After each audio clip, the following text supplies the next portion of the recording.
Halo teman-teman, jumpa kembali di channel Adiatma. Kali ini saya mengampu untuk perpajakan kaitannya dengan PT Perorangan. Jadi judul yang saya bikin adalah plus minus PT Perorangan untuk online shop ya. Jadi kata kuncinya adalah PT Perorangan untuk online shop. Nah, online shop ini macam-macam ya teman-teman. Artinya ada yang via marketplace, ada yang via WhatsApp doang, ada yang via macam-macamnya. Nah, nanti kita bedah satu-satu bagaimana jika kita dagang di marketplace ya, seperti Tokopedia, Shopee dan lain-lain, Blibli gitu kan. Atau teman-teman via WA, atau teman-teman nanti via web sendiri ya. Nah, yang harus diperhatikan nanti adalah ketika teman-teman khususnya yang berdagang di marketplace. Berdagang di marketplace itu adalah tentu teman-teman tidak asing ya. Sebagai contoh misalnya begini ya, tak liatin sebentar ya.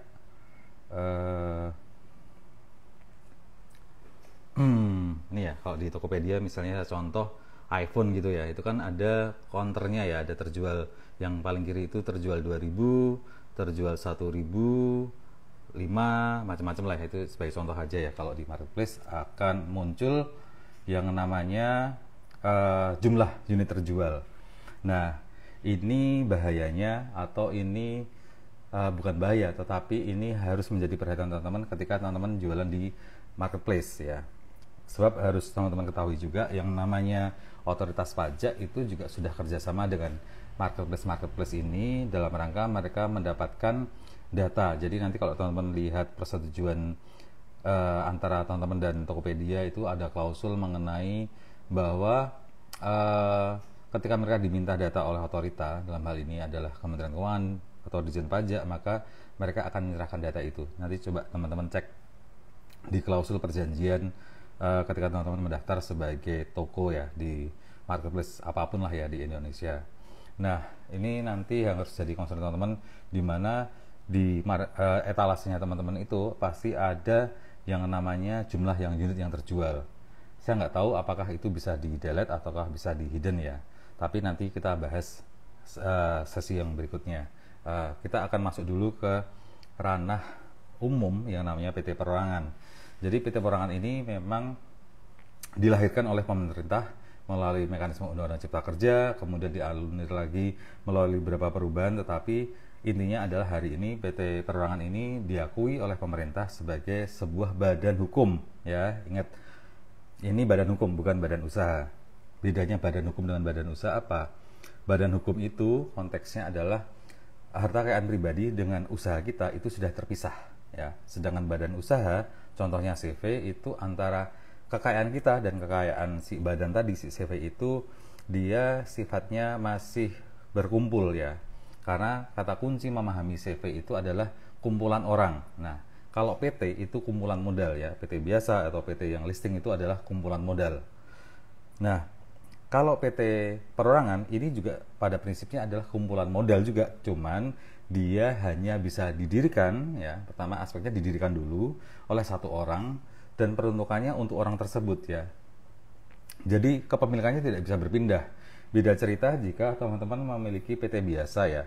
Teman-teman misalnya beli sahamnya yang listing di bursa lah. Sekarang teman-teman punya sahamnya BCA, nanti teman-teman akan jual, kemudian beli lagi menjadi sahamnya misalnya BRI dan lain-lain. Artinya secara kepemilikan perusahaan kita bisa ikut memiliki ya kalau PT-PT yang listing di bursa. Tetapi kalau PT Perorangan ini tidak bisa ya.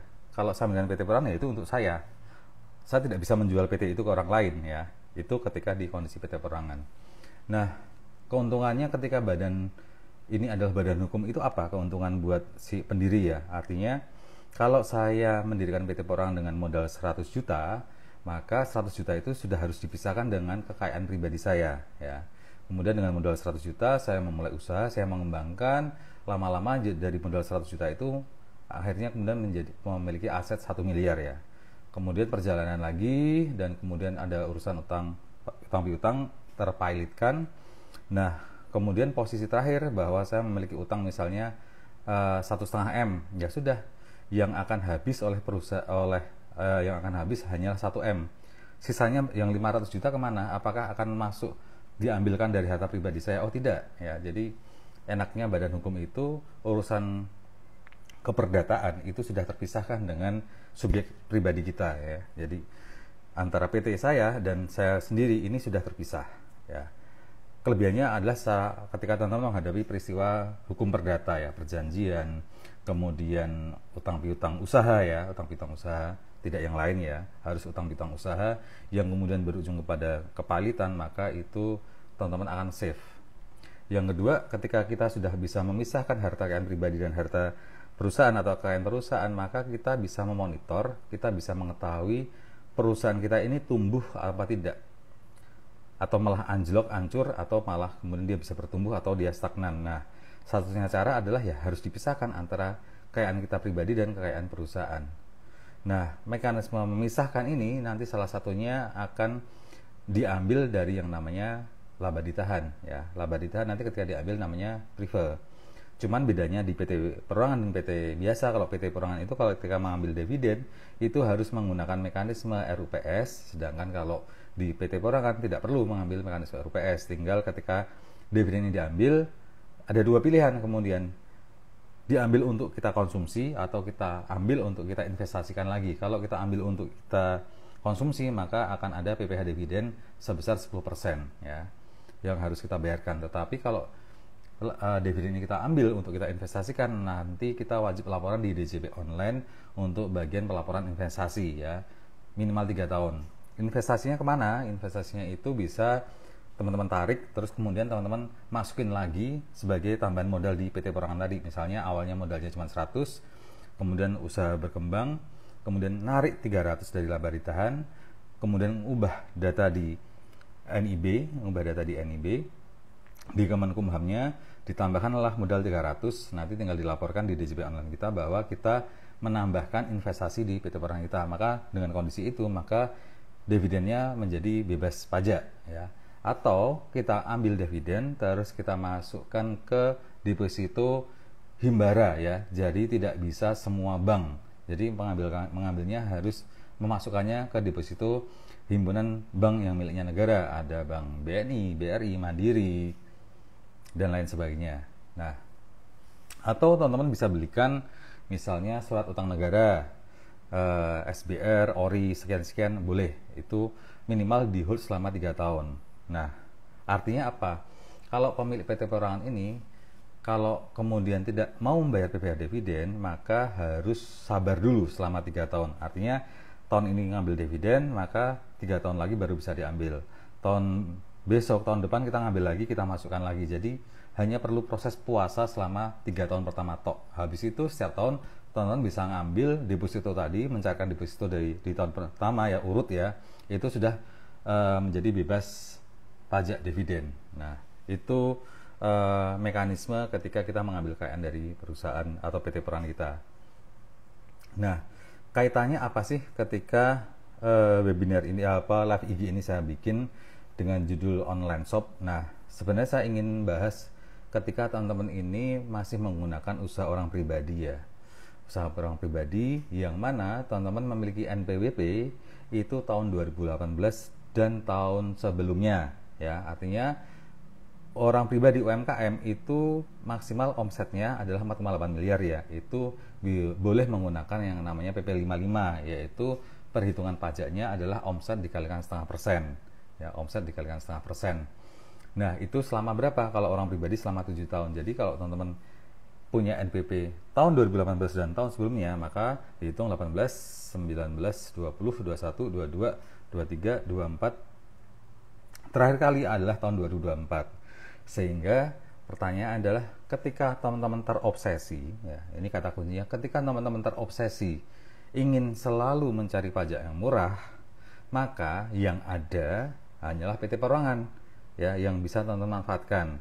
Dengan dasar apa? Dengan dalih apa? Bahwa keuntungan dari usaha teman-teman ini ingin dinikmati sendiri ya. Beda cerita jika teman-teman ini merasa butuh tambahan modal, butuh orang lain juga, sehingga teman-teman outputnya bikin PT biasa atau bikin CV. Tetapi ingat, ketika bikin PT biasa atau bikin CV, maka teman-teman harus rela berbagi hasil ya di ujungnya nanti.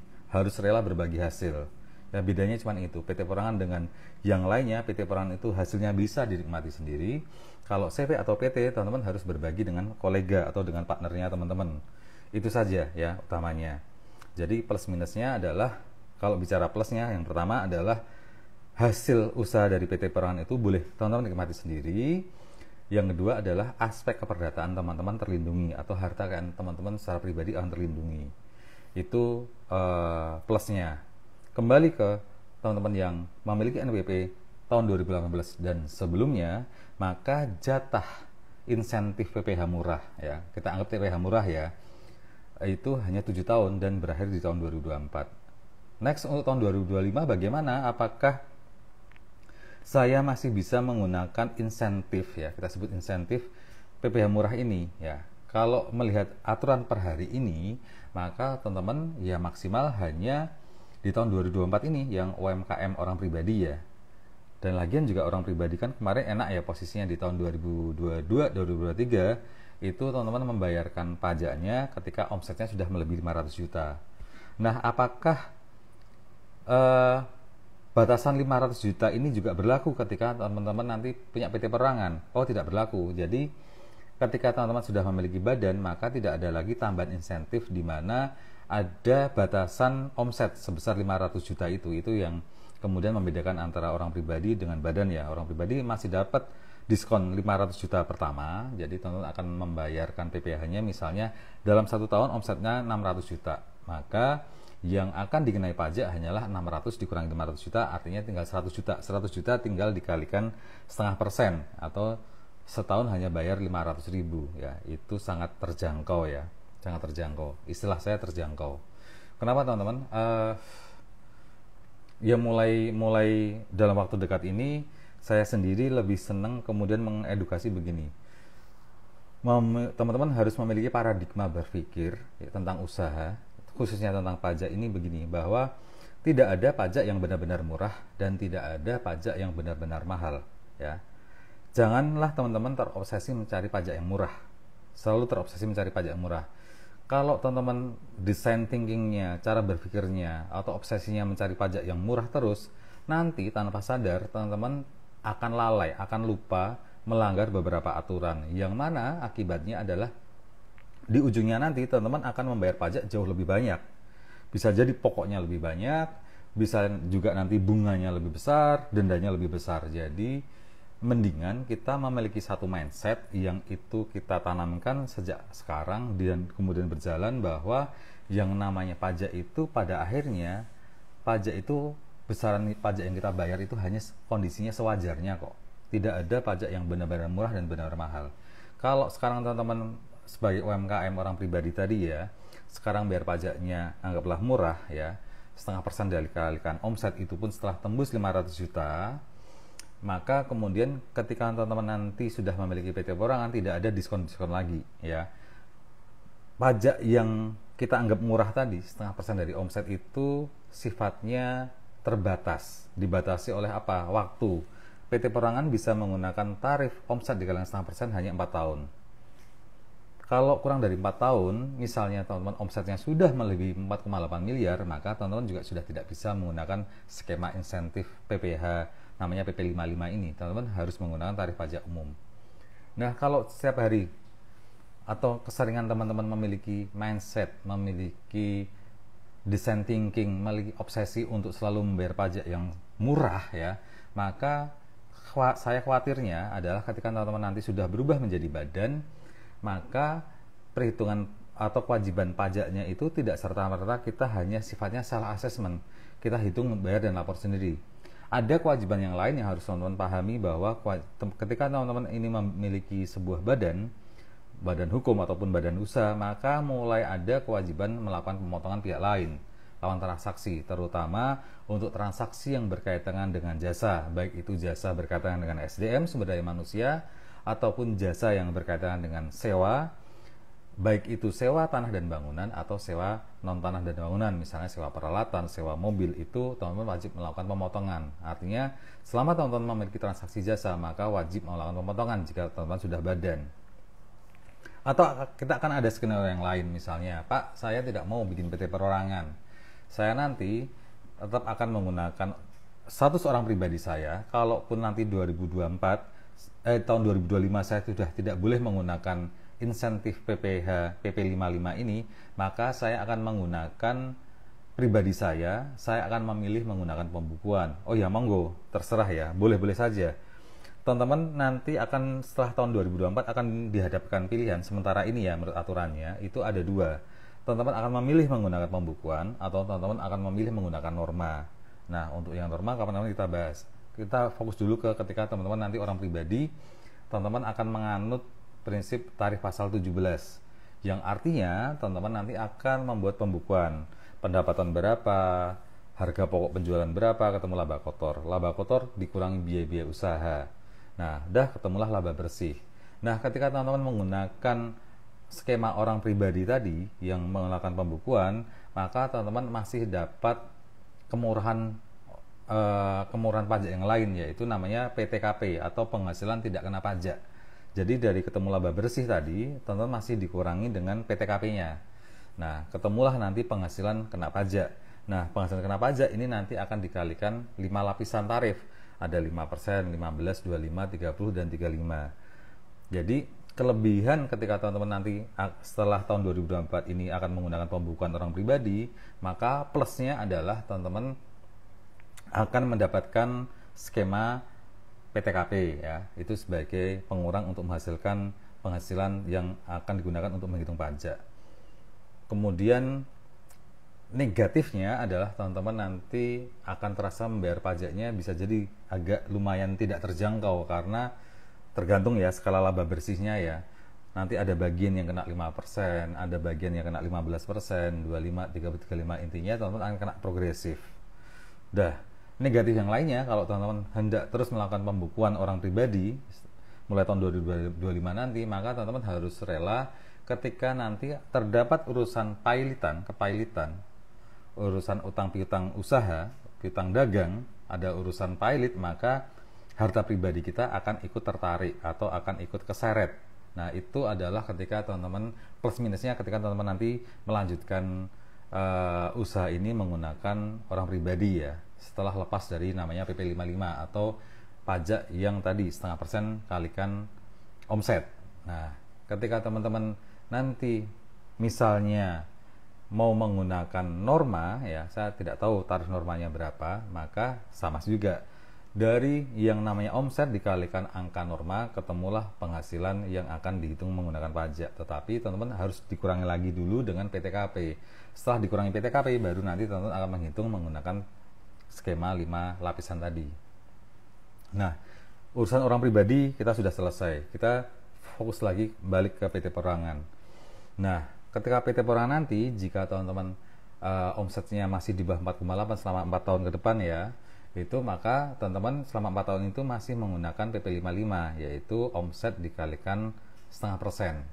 Nah, setelah tahun keempat, maka teman-teman akan mengalami atau akan menjalani skema tarif pasal 17, yang mana kemudian teman-teman tidak bisa lagi menghitung omset dikalikan 0,5%, tetapi harus dari laba rugi fiskal ya, bukan dari laba rugi komersil. Apa bedanya laba rugi komersil dan laba rugi fiskal? Laba rugi komersil adalah laba rugi yang terbentuk dari perhitungan akuntansi.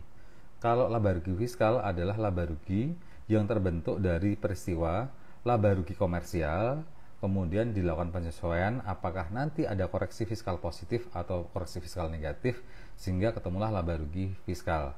Jadi di ujungnya nanti kalau teman-teman kemudian sudah PT Perorangan, otomatis sudah pembukuan ya. Ingat, ketika teman-teman sudah mendirikan badan, maka tidak lagi peristiwa saya menggunakan catatan Pak, tidak ada lagi, wajib pembukuan ya, jadi wajib pembukuan. Nah, ketika nanti kemudian teman-teman wajib pembukuan, maka kondisinya adalah teman-teman harus selalu menghitung laba bersih fiskal untuk menghitung pajaknya. Nah, bisa jadi dalam tahun yang sama tadi antara laba rugi fiskal dan laba rugi komersil beda. Misalnya laba rugi komersilnya atau laba rugi akuntansinya atau laba rugi bisnisnya itu misalnya 1 miliar ya, labanya 1 miliar. Nah, bisa jadi menurut koreksi pajak atau koreksi fiskal positif dan negatif tadi, Kalau komersilnya laba bersihnya 1M, bisa jadi menurut fiskal atau menurut pajak laba bersihnya misalnya 1,3M. Kecenderungannya laba rugi fiskal itu pasti lebih tinggi daripada laba rugi komersil. Itu untuk penganut PPh umum ya, bukan PPh final ya, tapi PPh umum. Nah, nanti tinggal dikalikan tarif. Nah, tarifnya itu teman-teman harus melihat. Jadi untuk mengetahui saya ketika memiliki PT Perorangan dan sudah menghitungnya tidak menggunakan PPh final, tapi menggunakan tarif pasal 17, berapakah PPh yang harus saya bayar? Nah, untuk mengetahui berapa PPh yang harus dibayar, maka teman-teman harus melihat dulu skala omsetnya. Jadi, menurut pajak, skala omset itu dibagi menjadi 3. Omset sama atau di bawah 4,8 itu adalah misalnya kita bikin skala 1 ya. Skala 1 itu isinya omset 0 sampai dengan 4,8. 4,8 lebih Rp1 sampai dengan 50 miliar itu skala 2 ya, di skema 2. Sedangkan omset di atas 50 miliar itu di skema 3. Jadi untuk menghitung laba bersih, teman-teman pertama harus perhatikan dulu, teman-teman ada di skema mana.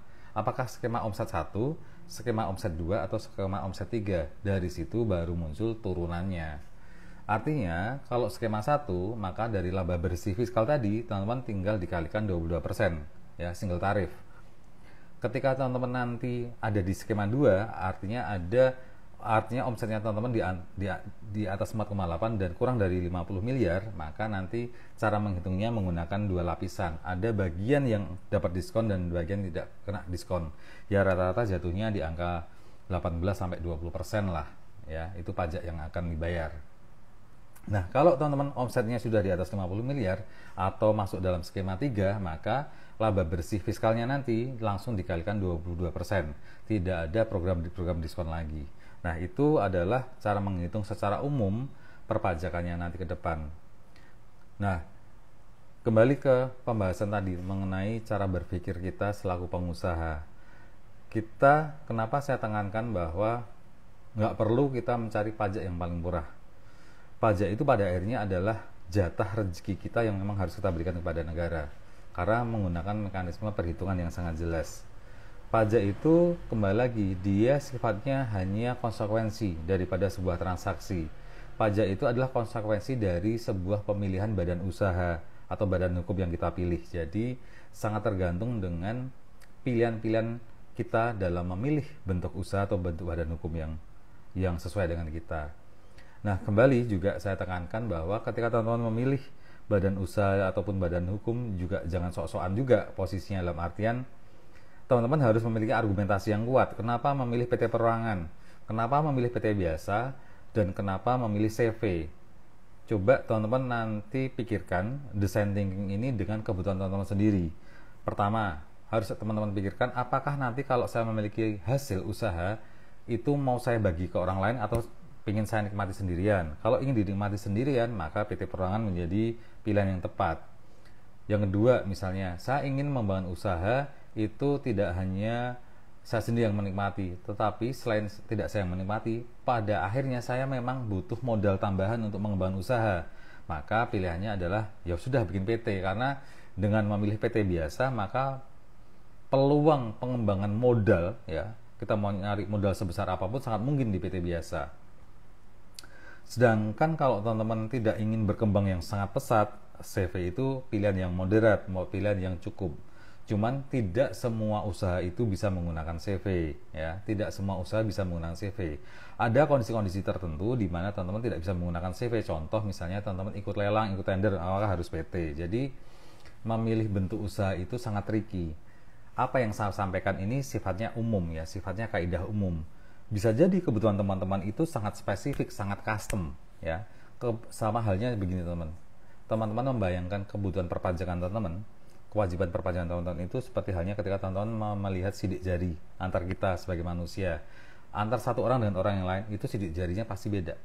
Sama halnya, pertama, ketika teman-teman memiliki rencana bisnis, teman-teman memiliki profil diri sendiri, background keuangan, cerita masa lalu yang berbeda dengan yang lainnya, kemudian orientasi jangka panjangnya teman-teman mau seperti apa, itu yang membuat profil pajak masing-masing orang satu dengan lainnya berbeda, sangat berbeda.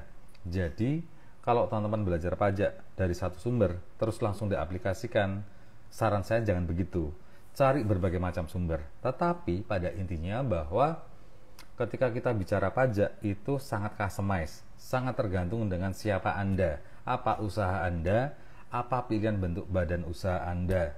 Itu yang akan menentukan jalur nasib teman-teman ke depan. Kodratnya teman-teman ke depan itu dari spesifikasi profilnya teman sendiri dan rencana jangka panjang. Kemudian saya ingin juga membahas mengenai aspek yang namanya pembukuan ya, aspek yang namanya pembukuan. Jadi sepanjang pengalaman saya selama 15 tahun terakhir lah, anggaplah 15 tahun terakhir, itu yang saya temui itu seringkali begini, mereka memiliki logical fallacy atau kesalahan berlogika. Jadi begini, bikin bisnis, oke, orientasinya adalah untuk hasil atau untuk laba orientasinya. Kemudian pemikiran yang kedua adalah gimana caranya aku bayar pajaknya murah, ya. Kemudian yang ketiga baru bla bla bla yang lain. Nah, urutan berpikir ini salah sebenarnya. Jadi yang urutan yang benar adalah bagaimana? Urutan yang benar adalah yang pertama adalah kira-kira saya ingin usaha apa dan kira-kira saya ingin berkembang dengan cara apa. Dan yang ketiga, saya ingin hasilnya ini saya nikmati sendiri atau saya ingin berbagi dengan yang lain. Itu dulu. Fase pertama berpikir bisnis itu dulu. Oke. Yang kedua, baru berpikir mengenai saya mau jualan apa, saya mau jualan barang apa, jasa apa, dan marketnya apa. Tentukan dulu itu. Yang ketiga adalah ketika teman-teman sudah mulai start bisnis, maka sebenarnya tidak ada kata lain selain kemudian teman-teman harus komit kepada yang namanya pembukuan. Selama 15 tahun pengalaman saya, seringkali yang saya temui itu, oke, tahun pertama, tahun kedua tidak ada masalah, bahkan tahun kelima nggak ada masalah. Tetapi yang namanya proses berpikir yang terlompati, ya, pasti ada kejadian macam-macam soal perpajakan, pasti. Misalnya, contoh ya, teman-teman misalnya mendirikan PT Perorangan, mendeklarasikan diri di dalam akta tadi bahwa teman-teman membuat PT Perorangan ini dengan modal katakanlah 500 juta, ya. Harusnya pembukuannya nyaretnya kas pada modal 500 juta. Tetapi fakta di lapangan, teman-teman, bahwa anggaplah 90% perilakunya orang itu tidak store modal sesuai dengan apa yang dicatatkan. Dampaknya apa? Yang pertama, di level yang paling dekat, di level 1 ya, paling dekat, itu jelas akuntansimu itu nggak balance. Dan ketika akuntansimu nggak balance, pasti orang pajak pasti tahu, nggak mungkin nggak tahu. Caranya gimana? Ya sudah, nanti mereka bandingkan saja neraca selama 3 tahun itu mereka jejer, ya, mereka jejer, pasti ketahuan akan ada angka saldo-saldo yang lompat-lompat, tidak nyambung.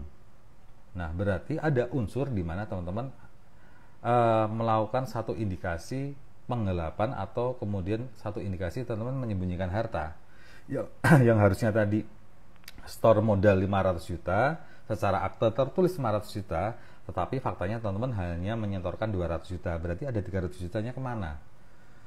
Nah, tahun berikutnya, yang namanya orang accounting pasti juga akan bikin neraca dong, neraca 31 Desember sekian, akan diambillah saldo-saldo di tanggal 31 Desember. Hasilnya apa? Pasti tidak balance. Kalau pertama kali sudah tidak balance, pasti upaya berikutnya apa? Upaya berikutnya adalah bagaimana caranya biar balance, gimana caranya. Dia lupa bahwa tadi dia baru store 300, belum store 200, belum store total 500, sehingga apa? Pasti nggak balance 200 juta. Dah, tahun berikutnya berjalan lagi, nggak balance lagi, coba dipadat-padatin lagi biar balance. Ujung-ujungnya apa teman-teman? Laba ditahan teman-teman itu gede. Kalau laba ditahannya gede, maka disitulah jebakan yang kedua. Kantor pajak apa? Teman-teman akan dikorek isinya laba ditahan itu apa, ya. Nah, dari situ tinggal nanti akan berhitung pajaknya. Ya syukur-syukur, ya syukur-syukur kemudian teman-teman cepat kena pemeriksaan sehingga teman-teman bisa berubah. Tetapi yang saya temui juga ketika dari awal mindsetnya mencari pajak yang paling murah, maka dia akan menjanjikan kepada orang pajak, oke Pak, nanti saya akan bikin pembetulan. Yang terjadi adalah sangat jarang pada akhirnya BP yang kemudian melakukan perbaikan, pasti ditunda-tunda dan pasti juga tidak terjadi pada akhirnya pembetulan itu. Nah, ujung dari semua cerita ini bahwa neracanya itu menggelembung gara-gara laba ditahan yang terlalu besar. Nah, kantor pajak pasti juga akan curiga. Misalnya ada satu kondisi di mana laba ditahannya besar, kok PT tersebut kok masih cari utangan bank. Ya kan gampang logikanya. Loh, kalau laba ditahanmu besar, ya, laba ditahanmu besar, ya ngapain juga kamu masih cari utangan? Harusnya kalau laba ditahannya besar, harusnya dia memiliki kemampuan modal yang bagus dong untuk menjalankan usahanya. Tetapi yang terjadi adalah seringkali aspek-aspek itu akan tertunda, aspek-aspek itu akan para pengusaha lalai karena dalam manajemen berpikir di otaknya itu adalah selalu mencari pajak yang paling murah. Padahal sejatinya pajak itu tidak ada yang benar-benar murah dan tidak ada yang benar-benar mahal. Semua serba dalam tahap kewajaran, dalam tahap kelaziman, ya. Nah, cara berpikir tentang kelaziman usaha ini menjadi penting untuk teman-teman letakkan di awal ketika mendirikan sebuah usaha. Kenapa? Karena yang namanya bisnis itu sudut pandangnya pada akhirnya itu tentang usaha ini lazim apa tidak. Prinsip kelaziman yang dipakai. Kalau teman-teman nanti maju, ya, kemudian minta diaudit oleh kantor akuntan publik, ujung-ujungnya juga hanya opini yang menyebutkan memberikan pendapat atau opini wajar tanpa pengecualian, wajar dengan catatan, tidak wajar tidak memberikan pendapat, ya. Ujungnya namanya audit itu hanya opini, ya, masalah kewajaran. Ya, kewajaran itu mirip-mirip dengan bahasa kelaziman lah. Nah, nanti kalau teman-teman sudah beroperasi, memiliki karyawan, ada konsep PPh soal natura, nanti di situ nanti ada unsur yang namanya kepantasan. Jadi kalau kita sudah bicara bisnis, kita tarik ke belakang helikopter view kita, pada akhirnya bisnis itu laba rugi dan neraca itu tentang kelaziman. Kelaziman apa? Jadi kelaziman itu tingkatannya dia mendekati tingkatan norma dan etis, ya. Contoh misalnya perusahaan sudah berdiri 10 tahun, ya. PT, ya, misalnya PT. Ya, mana mungkin yang namanya perusahaan sudah berdiri 10 tahun dia tidak membagikan dividen. Itu tidak masuk akal. Kalaupun mau dipecah, dibedah, pasti akan ketemu kok. Satu waktu dulu pasti si owner ini pasti pernah ngambil uang dari perusahaan. Nggak mungkin enggak. Pasti ngambil uang. Di luar gaji loh, ya. Di luar gaji, di luar bonus, ya. Nah, ini yang teman-teman saya rasa sepengalaman saya yang pada memiliki PT ini masih jauh daripada harapan undang-undang PT itu sendiri. Apakah masalah, Mas? Ya masalah ujung-ujungnya. Karena apa? Yang namanya PT ini badan hukum. Artinya teman-teman mendirikan PT ini berakatnya kepada negara. Berakat kepada negara dengan mekanisme bantuannya notaris, mengikrarkan diri, membentuk sebuah badan hukum yang itu dilindungi oleh negara dan akan dibantu oleh negara. Akatnya dengan negara. Maka jika teman-teman nanti, ya, mengambil uang tanpa menggunakan mekanisme RUPS, itu sama saja teman-teman melawan pemerintah, melawan negara, melakukan perbuatan melawan hukum. Kalau teman-teman tidak melakukan RUPS, tetap ngambil duit, sama juga, itu juga indikasinya adalah perbuatan melawan hukum. Karena apa? Dalil di awal sudah teman-teman bantah semua. Ketika berakat kepada negara mendirikan badan hukum, tetapi proses di belakangnya, teman-teman nanti ngambil duit, ngambil modal, tanpa menggunakan risalah RUPS juga, tanpa menggunakan RUPS, tidak juga menggunakan kaidah-kaidah akte penegasan kepengurusan direksi dan komisaris, itu juga tidak dilakukan. Ya, itu kita bicaranya pada akhirnya ke undang-undang PT, ya, yang mana teman-teman akan sangat gampang ditebak bahwa ada indikasi pelanggaran hukum, indikasi perbuatan melanggar hukum. Itu baru kita bicara hukum positif, ya, belum hukum yang lain. Nah, singkat kata bahwa bayarlah pajak itu sewajarnya sesuai dengan periode di mana teman-teman berada. Ketika baru pertama kali bikin badan usaha, kalau PT dan PT Perorangan dan CV, teman-teman memiliki masa bulan madu selama 4 tahun. Dapat insentif PPh yang cara menghitungnya adalah omset dikalikan 0,5%. Tetapi masa bulan madu itu tidak akan selamanya bulan madu. Yang namanya pesta itu pasti akan berakhir. Masa insentif ini berakhir manakala apa? Teman-teman pemilik PT Perorangan dan CV sudah 4 tahun atau omsetnya sudah tembus 4,8, maka masa bulan madu ini sudah berakhir. Selanjutnya teman-teman akan masuk kepada fase apa? Fase yang namanya tarif PPh umum atau tarif pasal 17. Dalam tarif pasal 17 ini tidak ada lagi mekanisme insentif, tidak ada. Tidak ada lagi unsur wah CV itu yang paling murah, PT Perumahan itu yang paling murah, PT biasa pajak yang paling murah. Sudah tidak ada mindset seperti itu lagi ketika teman-teman sudah menggunakan tarif PPh umum. Karena apa? Pajak yang teman-teman bayarkan itu mengikuti skema rezeki yang teman-teman dapat. Kalau teman-teman rezekinya setahun dapat 4M, ya pasti akan dapatnya prosentasenya akan begitu. Kalau teman usahanya berkembang satu tahun omsetnya 10 miliar, rezekinya 10 miliar, maka bagian rezeki tadi yang bernama pajak yang harus teman bayarkan itu juga akan mengikuti pola pengembangan usaha. Jadi sekali lagi, kalau teman-teman selalu terobsesi mengejar pajak yang paling murah, takutan saya adalah satu waktu teman-teman akan blunder, teman-teman akan menuai badai yang teman-teman ciptakan sendiri. Karena apa? Selalu terobsesi mencari pajak yang paling murah. Nah, ketika kita kembali ke bahasan toko online tadi, ketika toko online tadi yang saya lihatkan di Tokopedia tadi ataupun Shopee itu ada item, misalnya teman-teman di situ di etalase toko marketplace itu misalnya terjual iPhone 15, misalnya harga iPhone 15 itu 15 juta. Di situ tertera counternya atau penghitung terjualnya sudah 1000 unit. Berarti kantor pajak akan menghitung dengan gampang. Kalau harga iPhone 15 adalah 15 juta, terjual 1000 unit, berarti ketemunya 15M. Kalau 15M pasti sudah menjadi PKP, ya, pasti sudah menjadi PKP atau wajib memungut PPN 11%. Dari yang tertampil di layar saja, teman-teman sudah terjebak oleh kantor pajak, atau singkat kata, kantor pajak sudah memiliki dugaan yang bisa jadi benar, ya, bisa jadi juga salah, ya, bisa jadi benar, bisa jadi salah.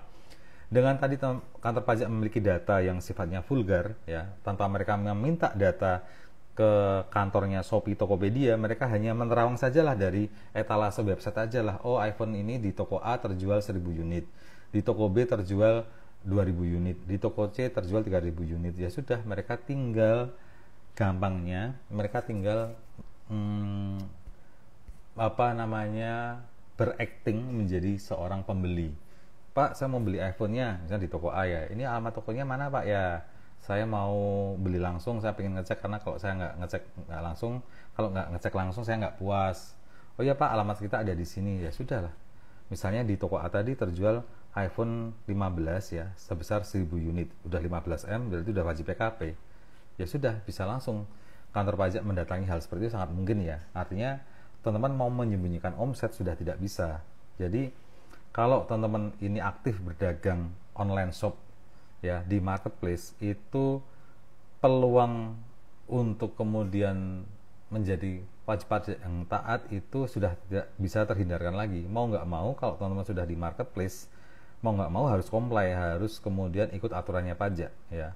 Dalam hal ini tadi, ketika sudah saatnya menjadi PKP, maka wajib memungut PPN. Nah, mekanismenya adalah kemudian ketika teman-teman sudah menjadi PKP, maka kompetisi harga menjadi semakin sengit, ya. Beda cerita kalau tadi teman-teman selama 1 tahun misalnya hanya menjual iPhone total maksimal misalnya 4 miliar, misalnya, ya, dibatasi 4 miliar, omsetnya 4 miliar, ya, maka teman-teman masih safe, tidak perlu menjadi PKP, ya, selama teman-teman masih bisa menjaga omsetnya adalah 4 miliar. Tetapi bisa jadi loh, ini beda cerita ketika teman-teman tadi menjualnya maksimal omsetnya 4 miliar, tapi di tahun kemarin teman-teman itu ulaan atau teman-teman beli dari distributor misalnya di angka 6 miliar, pecah-pecah kan, yang namanya kita beli barang kan nggak semuanya iPhone 15 toh, kadang campuran macam-macam, ya. Kita terdeteksi tahun kemarin kita beli dari distributor itu 7M, kemudian kita tahun ini cuma jualnya 4M, tetapi data yang berbunyi di kantor pajak bahwa teman-teman dalam 1 tahun itu melakukan pembelian ke distributor 7M loh. Jadi kantor pajak bisa sangat menduga teman-teman ini omsetnya sudah di atas 4,8. Sangat mungkin, ya, mereka menduga, dan boleh-boleh saja, tinggal nanti dari teman-teman atau dari teman-teman dari wajib pajak yang tinggal membuktikan dugaan mereka benar apa tidak. Itu saja kata kuncinya. Nah, kemudian mengenai ketika teman-teman dagang online dengan cara apa? Dengan cara via WhatsApp, via websitenya teman-teman sendiri, itu teman-teman jauh bisa lebih mengkontrol, dalam tanda kutip, ya, mengkontrol berapa omset yang teman-teman miliki. Ya, walaupun itu juga tidak menjamin juga bahwa teman-teman juga nanti satu waktu untuk tidak diperiksa. Nah, ngomong-ngomong soal pemeriksaan, nah ini nanti per 1 Juli pemerintah itu memiliki agenda namanya Cortex System ya. Cortex System itu konon adalah sistem yang mengintegrasikan seluruh layanan yang dibutuhkan oleh wajib pajak dan yang dibutuhkan oleh kantor pajak. Tidak menutup kemungkinan Cortex System itu nanti bisa mendeteksi keberadaan penghasilan teman-teman ini dari sumbernya mana saja. Bisa jadi sangat ketahuan di situ ya. Atau teman-teman memiliki pola-pola belanja, pola konsumsi tertentu yang mungkin juga bisa terdeteksi, tetapi ya saya juga belum tahu barangnya. Cuman ini adalah gosip perpajakan, gosip kiri kanan di seputar hiruk pikuk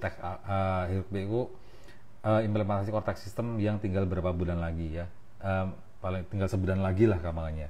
Nah, berkaitan dengan Cortex System itu apa yang harus teman-teman atau kita lakukan nih ya? Kita nggak tahu bayangannya di depan ada apa, bagaimana Cortex System ini bekerja. Tapi yang mau saya bahas adalah tahun depan itu jelas tax rasio kita dinaikkan ya oleh rezim Prabowo ini. Dari rezim Jokowi itu rata-rata tax rasio kita di sekitar 10,5.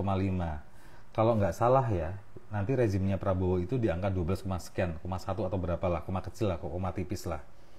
Artinya di rezim Jokowi yang 10,5 kemarin itu tuh terkesan kantor pajak pun seolah-olah mereka itu berburunya di kebun binatang, tidak berburu di hutan belantara. Kalau berburu di hutan belantara, wajib pajak bisa ganti-ganti ya. Tetapi kalau di kebun binatangnya kan yang itu-itu aja yang jadi sasaran ya.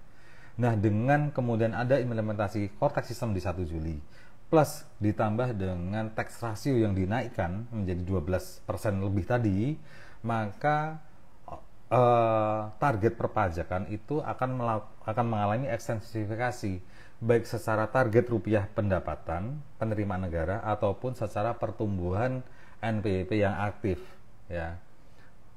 Nah, ini semua ekstensifikasi dari jumlah penerimaan negara maupun dari pertumbuhan WP baru, wajib pajak baru ini menjadi target pemerintah, karena ketika mereka sudah memiliki basis data, mereka nanti ngejar pajaknya akan jadi jauh lebih semakin mudah ya, semakin mudah.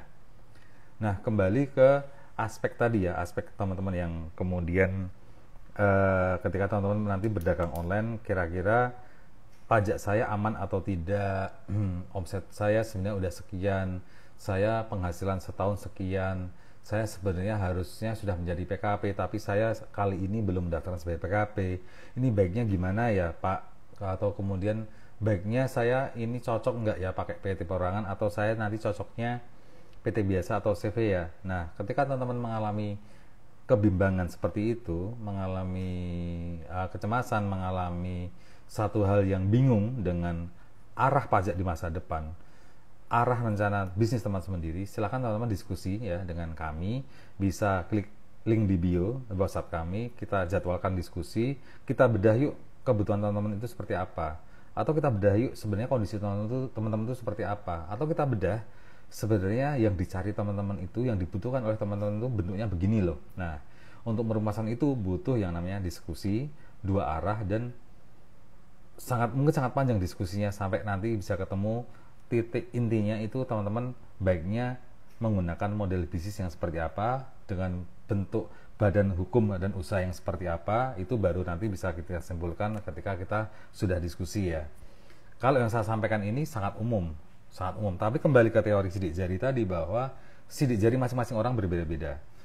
Kebutuhan perpajakan teman-teman itu juga beda semua, karena disambungkan dengan profil teman-teman sendiri, SPT teman-teman sendiri juga harus disambungkan, dan juga skala omsetnya teman-teman berapa, kemudian bentuk pengembangan usahanya ini menggunakan utang atau menggunakan modal atau investasi dari manapun, ini juga menentukan arah, menentukan bentuk dan warna yang berbeda profilnya teman-teman dengan yang lain. Jadi nggak usah ragu, nggak usah bimbang, silakan teman-teman klik link di bio untuk komunikasi dengan kami, diskusi dengan kami. Yuk kita mau ngomongin UD, ngomongin CV, ngomongin PT Perorangan, ngomongin PT biasa, ngomongin koperasi, atau ngomongin bentuk-bentuk yang lain, ngomongin yayasan, ngomongin perkumpulan, atau mana yang fit dengan profilnya teman-teman dan rencana teman ke depan atau rencana kolega teman-teman semua. Yuk mari kita bahas nanti di diskusi secara custom ya, karena kebutuhan teman pajak teman-teman ini sangat customize. Nah, kurang lebih itu. Nah, ada satu hal yang tadi kelupaan ketika teman-teman memilih PT Perorangan untuk online shop tadi, untuk mengembangkan online shop dengan PT Perorangan, jelas tadi benefitnya hasil daripada PT Perorangan ini akan teman-teman nikmati sendiri.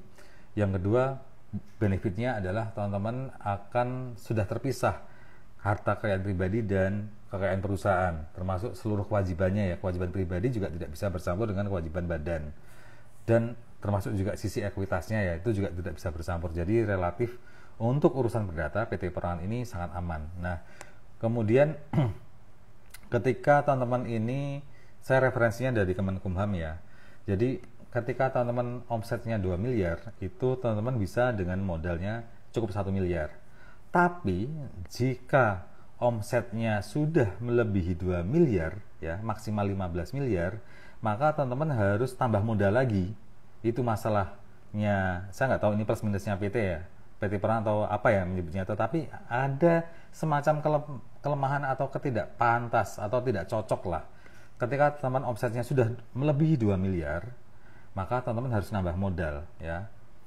Dan maksimal teman-teman hanya bisa di angka 15 miliar. Anggaplah kalau misalnya laba bersih usaha itu 10% ya, berarti maksimal keuntungan teman-teman ya hanya di kisaran 1,5 M per tahun ya, tergantung teman-teman puas nggak punya hasil 1,5 M per tahun ya, profitnya 10%. Atau kalau misalnya teman-teman bikin PT Perorangan, skala omsetnya masih di kisaran 3 miliar, kalau laba bersih 1 tahun itu 10%, maka setara dengan 300 juta.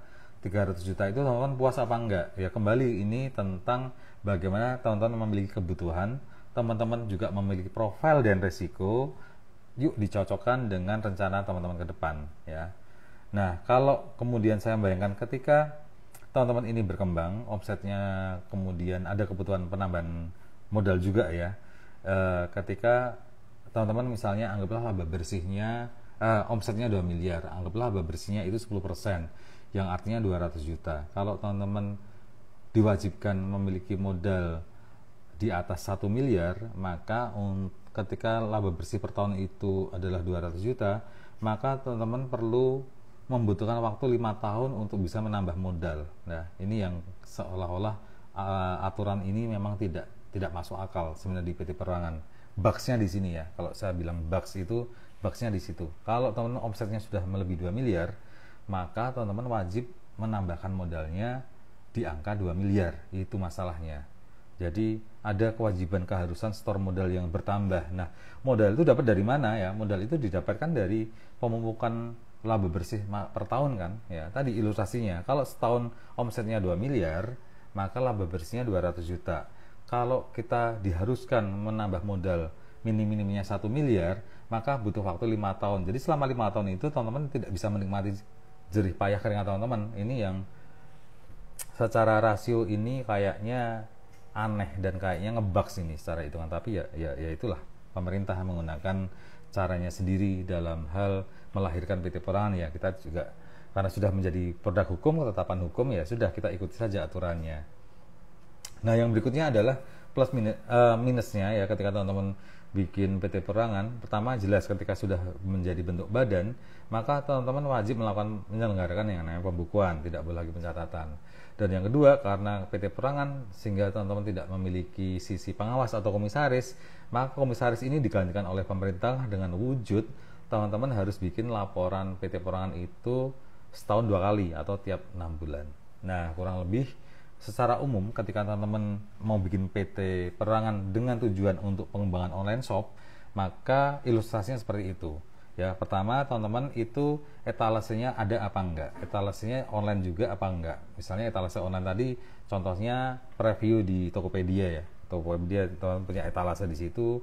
Di situ ada jenis barangnya, ada nama barangnya, ada harganya, dan ada kuantiti terjual. Itu yang akan memudahkan kantor pajak untuk merecognize, untuk kemudian menguji apakah teman-teman sudah wajib PKP apa belum. Itu menjadi target pertama mereka. Karena setelah itu muncul kewajiban yang lain. Kalau ini sudah menjadi PKP, wajib PKP, maka harusnya dia sudah wajib pembukuan dong. Coba sekarang dihitung kelalaian dia ketika dia selama ini tidak menggunakan pembukuan. Kita cek mana-mana, ya itu juga akan menghasilkan derajat kesalahan tambahan lagi yang dilakukan oleh wajib pajak. Ya. Dan banyak sekali lah kemudian konsekuensi yang lainnya.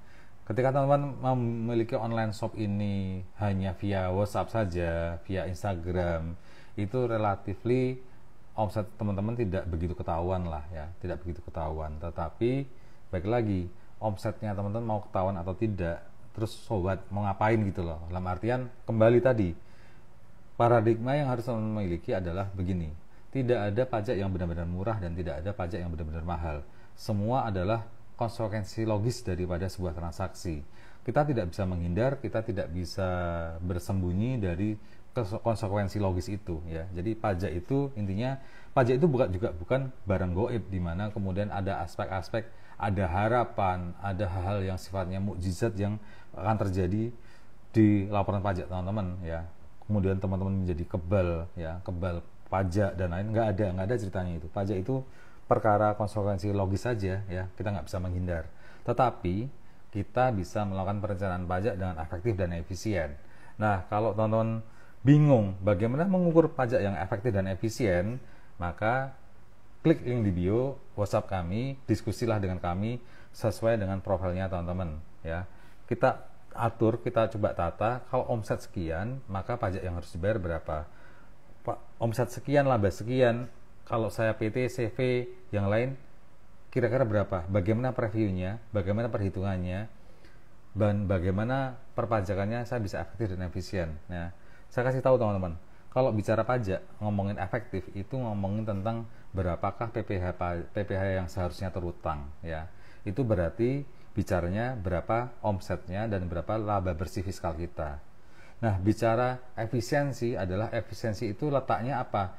Dia mengandung efisiensi itu persamaannya adalah berapa banyak bunga dan denda yang akan kita bayar. Tentu bunga dan denda itu muncul gara-gara peristiwa kita lalai hitung, kita lalai lapor, kita lalai tidak memotong, itu instrumennya masuk ke efisiensi ya, tentang bunga dan denda. Tetapi secara efektif sebenarnya ada pola yang sangat efektif dalam mengukur derajat kewajiban perpajakan teman-teman dengan sangat pas, mengukurnya dengan sangat pas, dan kemudian teman-teman bisa legowo juga dalam membayar pajak. Dan kembali lagi, prinsip pajak itu konsekuensi logis, dan pajak itu tidak ada yang benar-benar murah dan tidak ada yang benar-benar mahal. Semua proporsional, semua prinsipnya kewajaran.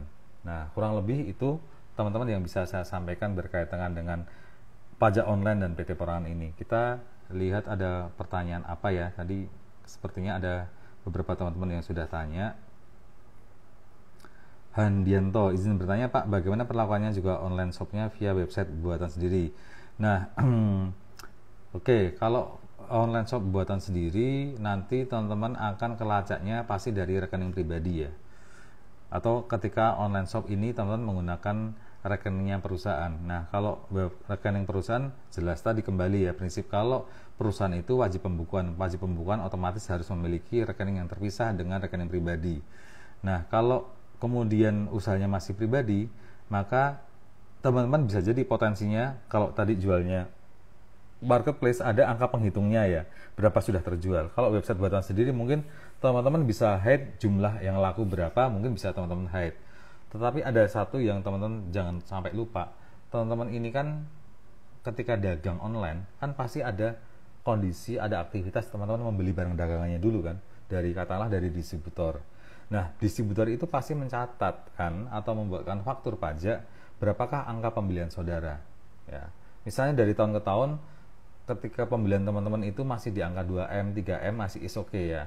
Tetapi kalau angka pembelian teman-teman tadi ke distributor tadi sudah menyentuh angka 4,5, kadang tembus menjadi 5 atau tembus menjadi 7 ya, sangat mungkin teman-teman ini diduga teman-teman sudah seharusnya menjadi PKP, karena asumsinya ini baru satu distributor, belum distributor yang lain ya. Kalau dari satu distributor ini teman-teman kolaannya atau beli barangnya sekitar 2M, bisa jadi di tempat lain ada MM yang lain ya, sehingga terakumulasi lah pembelian teman-teman melebihi 4,8. Kalau melebihi 4,8 ya bisa jadi kita penjualannya juga nggak sampai 4,8. Tetapi yang namanya pembelian pasti kan ditambahkan dengan margin ya Bapak ya, teman-teman ya, pasti tambah dengan margin. pembelian ditambah margin, ketemulah penjualan. Nah, angka penjualan itu ketika sudah tembus 4,8, maka serta-merta teman-teman sudah wajib menjadi PKP. Nah, apa resiko ketika teman-teman sudah saatnya menjadi PKP kok tidak mendaftarkan diri sebagai PKP? Maka nanti akan ada namanya kenaikan dan denda serta bunganya, itu yang membuat cash flow kita menjadi tidak aman lagi ya. Itu Mas Handianto.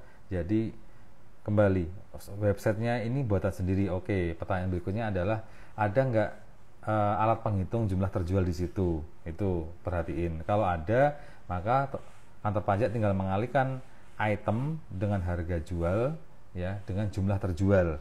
Sudah ketemulah omset.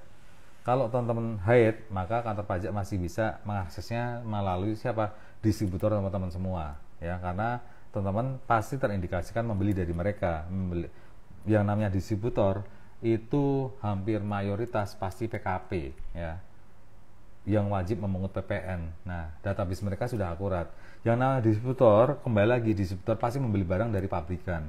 Pabrikan mana yang tidak PKP? Nggak mungkin, pasti pabrikan seluruhnya PKP. Dan sangat mungkin yang namanya distributor jaringannya mereka, maka produsen ini pun juga mewajibkan distributornya juga PKP, agar apa, lalu lintas fakturnya juga lebih lancar, lebih kredibel, kemudian lebih tervalidasi.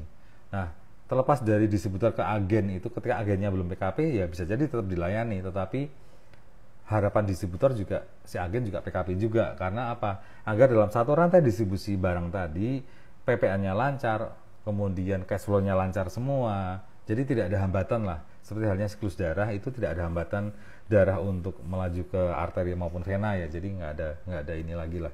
Nggak ada hambatan lagi kalau sudah satu jalur rantai distribusi itu PKP semua. Ya, maka mereka juga cenderung lebih nyaman bertransaksi ya.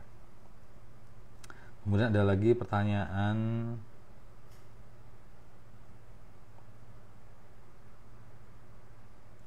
UMK Mbak Debi Hanisa, UMKM dengan omset minimal 500 juta setahun bebas pajak berlaku sampai dengan tahun berapa ya Pak? Oke, UMKM ini yang orang pribadi ya. Jangan ada nih UMKM yang badan dan UMKM yang pribadi. Saya bahas yang UMKM pribadi dulu ya. UMKM pribadi itu dia memiliki threshold bawah 500 juta.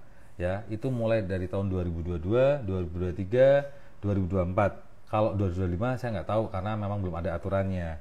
Tetapi konteksnya adalah, coba Mbak Debi atau siapapun yang nama Mbak atau Mas ini ya, istilahnya gini, lihat dulu NPWP-nya. NPWP-nya itu terbit tahun berapa. Kalau NPWP-nya terbit tahun 2018 dan sebelumnya, artinya 2017 dan tahun sebelumnya, maka bisa menggunakan UMKM orang pribadi ini hanya 7 tahun, mulai 18, 19, 20, 21, 22, 23, 24. Maksimal tahun ini dia bisa pakai.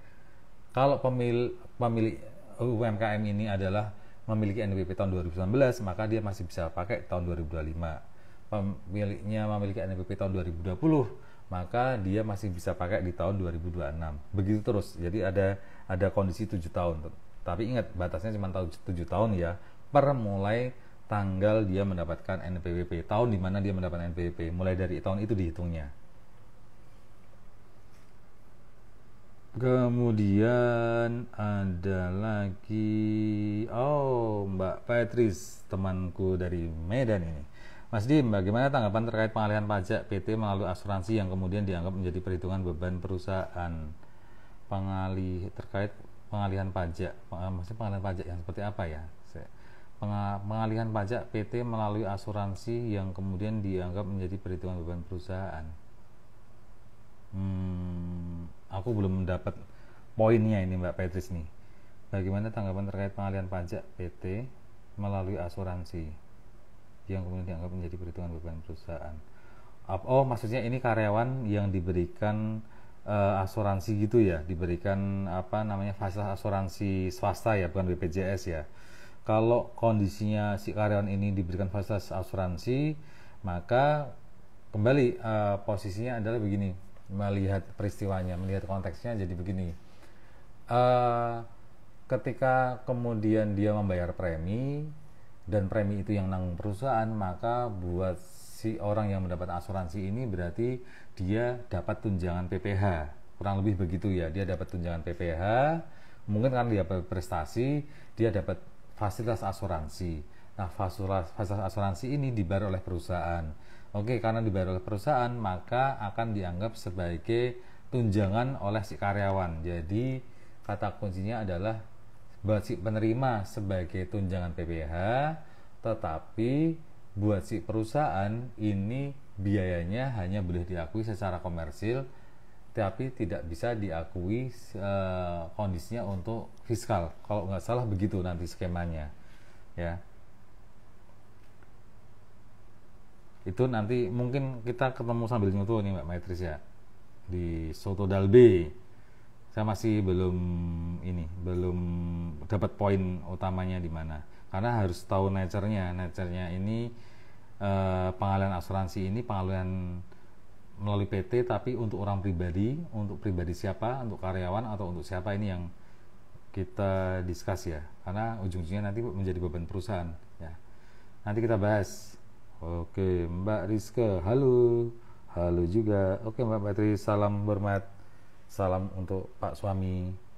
Oke teman-teman, kurang lebih begitu yang bisa saya sampaikan di sesi malam ini. Nanti teman-teman bisa lihat lagi videonya, bisa share ke teman-teman yang lain yang membutuhkan pemahaman ataupun insight ketika hendak mendirikan PT Perorangan, tetapi untuk urusan online ya, urusan online, perdagangan online ya, barang ataupun sifatnya manufaktur ya. Nanti kalau teman-teman ingin membahas aspek apa saja atau usaha apa lagi yang layak dibahas untuk dibuatkan PT Perorangan, nanti teman-teman silahkan ketik di kolom komen, nanti kita diskusi minggu depan ya. Mudah-mudahan acara ini bisa istiqomah, bisa konsisten tiap minggu mengunjungi teman-teman semua, sehingga teman-teman bisa nyari teman yang lain untuk diajak diskusi di setiap live IG seperti ini. Sekian dulu teman-teman, terima kasih atas atensinya. Jangan lupa kalau hendak butuh diskusi lebih lanjut, lebih custom, lebih detail tentang profil usaha teman-teman, tentang perpanjangan teman-teman semua, tentang pembukuannya, tentang hukum bisnisnya, silakan klik link di bio, kita ngobrol, kita telepon-teleponan, kita diskusi lebih jauh lagi. Selamat malam, selamat beristirahat, sampai jumpa teman-teman.